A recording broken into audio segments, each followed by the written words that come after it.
Hi. Can we just check any team selection news we should know about regarding selection for this one? It should be available, all of them that played last game, so that's positive. Good. And it's West Ham again. Did you see them last night, and how much is it going to help the fact they're in between conference semi-finals, do you think?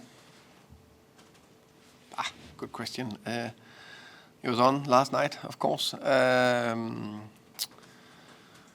think West Ham is a good team, good squad. I think no matter who they put out there, they will be a difficult opponent. I know they have maybe struggled a little bit, but on the flip side, then a semi-final in the Conference League. Maybe they're going to lift their first trophy in. I'm not a West Ham expert, but in many years, I guess, which will be a fantastic achievement. And I think it's fantastic that what David Moyes and his staff have done the last year as West Ham. They came in, turned things around, and then they were 6th, 7th, and last year semi-final, wasn't it semi-final? Or was it quarterfinal? I think semi-final, yeah. In Europa League. And now they are in semi-final in Conference League and hopefully going to the final. I think that's fantastic. And I think it's a good reflection of this league, how difficult it is. That no matter who you are, but most likely, as I always say, the bottom 13 that can sometimes push in a little bit up. And I know West Ham is a big club, done fantastic 2 years. And then they have a year where they maybe haven't done as good. But I think that's just nature of the game, because it's so difficult. Plus you have 2 years in a row with the European competitions, a lot of Thursdays. Or now it's Thursday, it could be Wednesday, but anyway, midweek games. So I think overall, fantastic from West Ham. Yeah, you played them already twice this season. Obviously you won there in December. Then they came back to Brentford and won in the FA Cup. Only last month, a lot of West Ham fans, after the defeat by Newcastle, were calling for David Moyes' head. They've got it so wrong, though, haven't they, those West Ham fans? It's up to them to have their opinion, but I think they're wrong. I think it's incredibly difficult to be consistent in this league, and then you finish top 10 or you finish 6, and then you want more. But I think it's about having consistency and adding layers every single season. And what they have built over time, built a squad that can compete actually in the Premier League and in Europa or Europe is fantastic. And no matter what, that's a fact. European semi-finals 2 years in a row is an unbelievable achievement, no matter what. And then maybe they don't finish in top 10 this season or higher, but I think that can happen. Sure. Thomas, you're on 50 points. You've got 3 games left. It's been an excellent season, but what do you want from the final 3 games? And is the European dream over, do you think? I think the European dream is difficult. I'm an optimist and always believe that everything is possible. I believe we can get 9 points for the last 3. And as you know, we need to start focusing on what we can do on Sunday and hopefully get 3 points there. 3 difficult games, but it starts on Sunday, and let's hope we can give another good performance and a win to the fans. We're reading that you're considering other goalkeepers with David Raya's future still up in the air. He hasn't signed a new deal. Is there anything more you can say on that? And are you resolved now or resigned to him going? I think we need to be aware of everything we read in the newspapers is maybe not the truth. Some of it maybe is, some of it maybe not. There is no doubt that David is a case where there's 1 year left, and we'll see what will happen. Very, very happy with David here. Everyone knows he's a 40+ million goalkeeper, if anyone is interested. And we are prepared, like in any other position. Of course, like you say, there is a possibility that maybe he'll leave this summer. For the right price, and if that happens, of course, we need to be prepared. Like we are in left back, right back, striker. You've also got a 20-goal striker who is going to be subject of a lot of speculation when the window opens. What would you say to clubs who might think Ivan Toney is the man for them? Plus 100.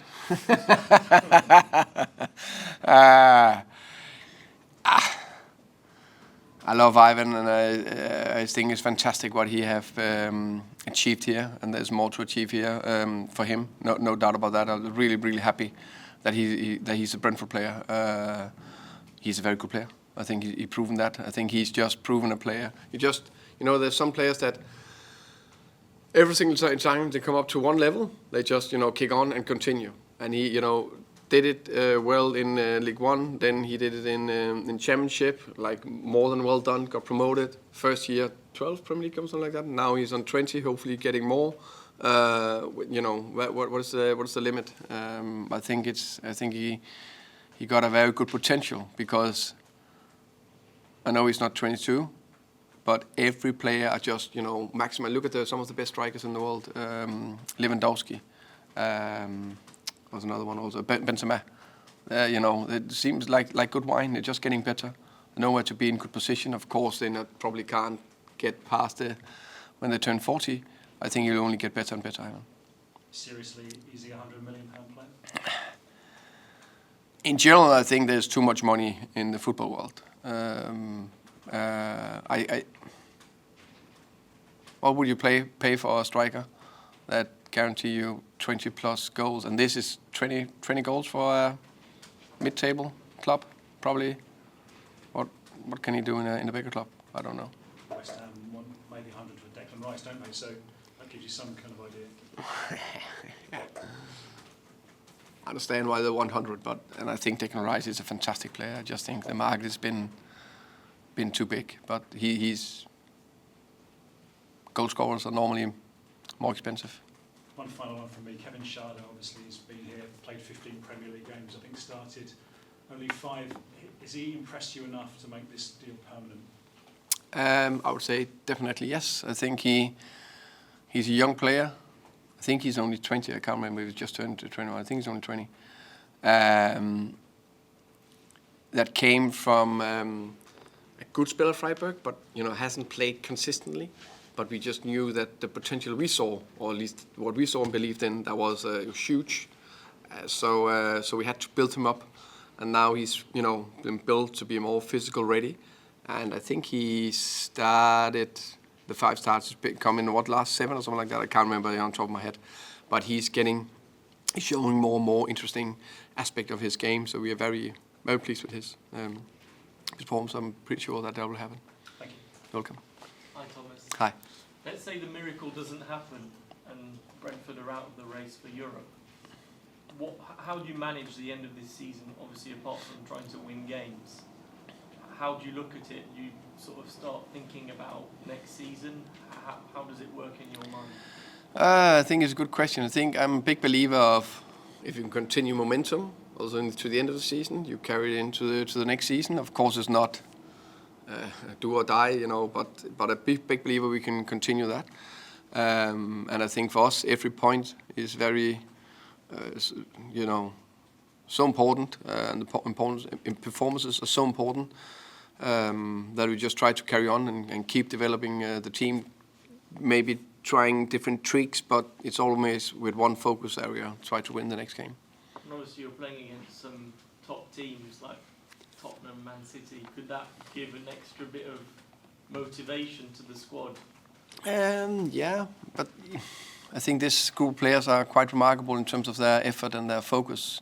And I actually just, before training today, just reminded them how good they are on that aspect. And I think they have been good, but just so we avoid that we're dropping any standards or I haven't seen it, and I'm so pleased that with the a lot of performances lately, where people may be a little bit in doubt, or have we stopped playing or running or fighting? No. We are in the second season in the Premier League. And the first time you start thinking about dropping your level or don't want to do enough, then I think it's a seed is in there about maybe dropping your standards, and we can't have that. You won 3 of the last 4 against West Ham. Does that make Brentford favourites for this game? If you look at their squad and their players and us, I think it shouldn't be like that. Flip side is that we have had a good season and we are in a good place. I think it's be an even game against 2 even teams that are like this when the game starts, and then it's who will hit the high level on the day. We will definitely do what we can, to come flying out. What's their biggest threats?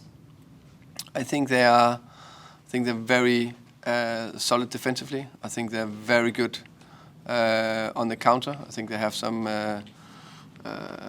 very good offensive players in Bowen, Benrahma, Antonio, and or Ings if he plays. If you have a player or a striker like Ings on the bench, tells everything about the squad. I think Paqueta is growing more and more into it.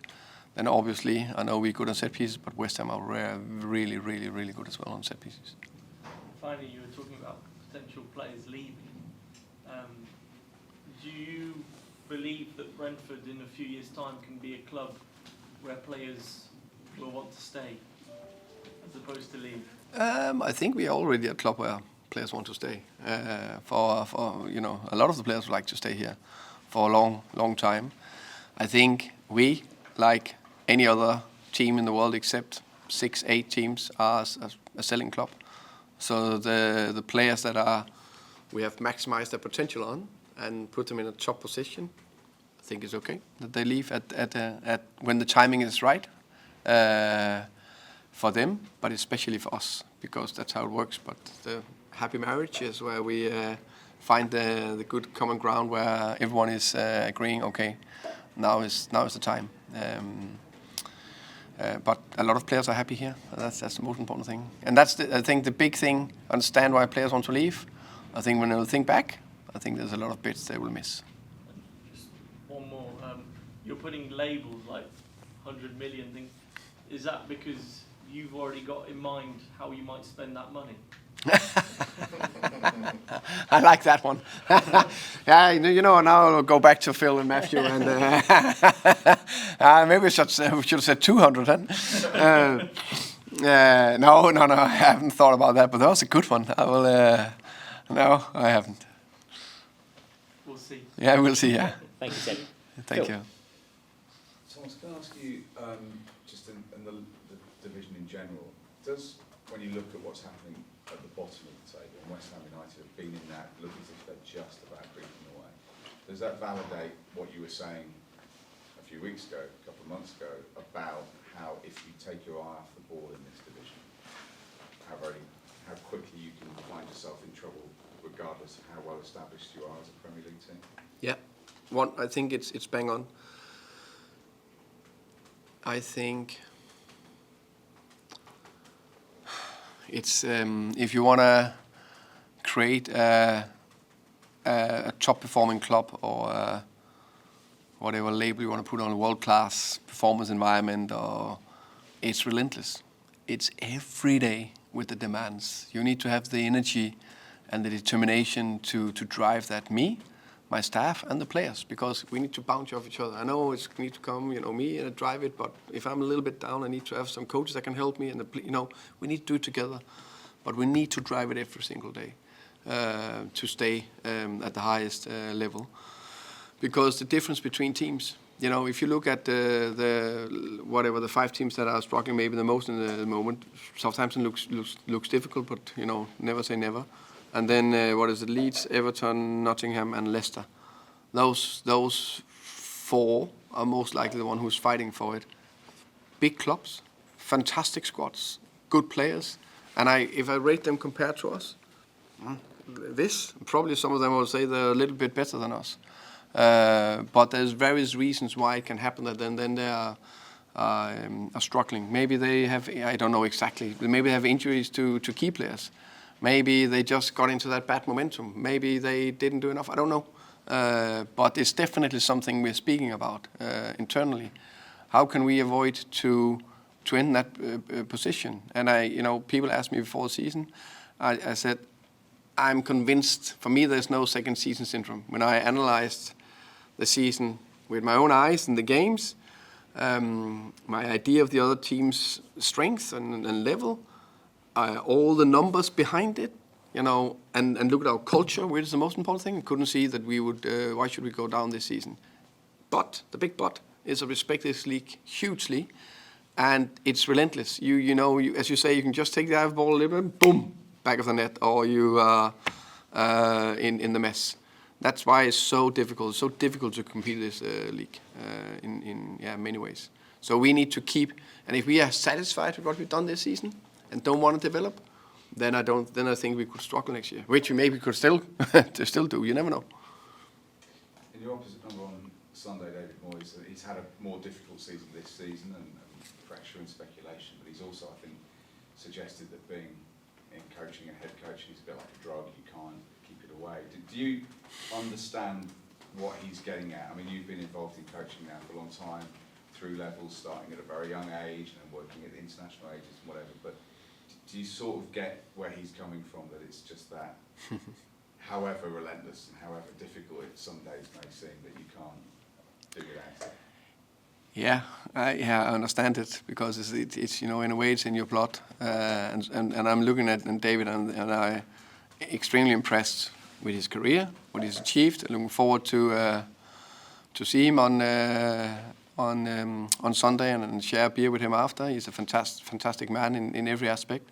Learn from his experience, and I admire him for his energy and want to keep going in many ways, because I'm thinking, do I want to do that when I'm that age, and keep going? But maybe we will sit. I can't remember how old he is, but Just turned 60. Just turned 60. Yeah, so that's 11 years for me. Maybe we sit here in 11 years' time, and I'm still here. I'm thinking, what am I doing? I'm still doing the same, because maybe you can't just love it too much. Because sometimes I think, what's the alternative? Can't just sit at home or do nothing. You want to work. You want to be involved. And I think, like everyone, we want to be part of something. That being part of something is big. But what he's done, I think, is fantastic. I'm so glad that. Of course, I don't read everything, but I hear a few bits, and Chris is very good at telling me about all the bits. I'm so glad that West Ham they stood by his side, and hopefully he will lift the first trophy in many years. And what an achievement, and what a job you've done. No matter what, because it's a flip of a coin if you win it or not. What an achievement, what you've done. Turned the club around, 6-7 European runs, having a tricky season, steady hand, getting through as I said, the bottom 13. We need to stay in the league, and then hopefully we can make a European or top 10. Fantastic. And talking about trophies, obviously the B team secured one this week. Two-part question really. A, how important has the B team been to you as the first team head coach, but also how positive is it from the club point of view and the culture of the club point of view to see Neil's side get a success like that? And I know you were there to watch it, Yeah. and everyone else. I was so happy for first and foremost for the B team boys, the staff, and Neil, Sam, Yanni, for the top job they've done around the B team boys. I know there's just one result, and it's in the big picture, of course, not as important as getting players through, but it goes hand in hand when you have some good performance and players are doing well. And most likely from that squad, we will, or the B team squad in total, maybe promote one or two in the end of the season. Maybe they will stay with us. Maybe they'll then continue going on loan, then hopefully come back in. So I think the B team project is big for me. I was almost born and raised in talent development, and it's always been a big thing for me. I'm thinking as a developer. I mean, constantly think about how I can develop people and players constantly. So I think it's so important that we have it, and I think it's just been better and better. And it stops you having to spend £100 million on players. Development. Maybe if we get 200, maybe I'm allowed to spend now. Yes, it does, and I think some of the players, and now we need to get them into the next level, but definitely stop us spending. Hopefully, create that player. The next challenge for us is to create the player that will come in, be a regular starter, and then hopefully we can sell the player in the future, or just play through his whole career in Brentford. Now we have produced a lot of good players that's come in and helped us in the squad, played a lot of minutes. Now some of them are on loan. Maybe they'll come back. Maybe we'll sell them. You never know. But now it's a good business, I think. You're welcome. Anything else for immediate embargo, Jay? Yeah, I've just got a couple. Hi, Thomas. Just on the B team, how special is it that you're going to be holding the Robert Rowan Invitational? I think it's supposed to be next Friday. I think it's very good, very good and very special. And again, that fantastic reminder of Rob's legacy and the fantastic job he did here, and then created the foundation for the B team to stand on, and a lot of other aspects in the club. So yeah, very pleased with it. And then a final question from me from now. Obviously, Christopher Raya played again for the B team on Tuesday. Is there any chance that we'll see him play for the first team in the final few games of the season? Hopefully, it's up to him. Keep doing well in trainings. He's definitely available now. He was selected first time, I think, against Liverpool, and yeah, he will be available for selection for Sunday, and I'm pretty sure he'll be in the squad. So have you seen a big difference between his match sharpness since he's played those couple of games? That helped, of course, massively to get that sharpness, get the 90 minutes under your belt, and so yeah, it helped. And just were you quite impressed with the way he led the team on Tuesday? I noticed there was an incident where there was a bit of a firm tackle on one of the players, and he charged over straight away. That's quite like a good learning experience for him as well, right? Yeah, I think that was good. I think in general he performed well, which of course was expected from him.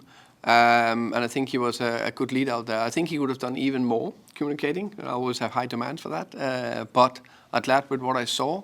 But if we want him to be like a really, stepping in, it's every day.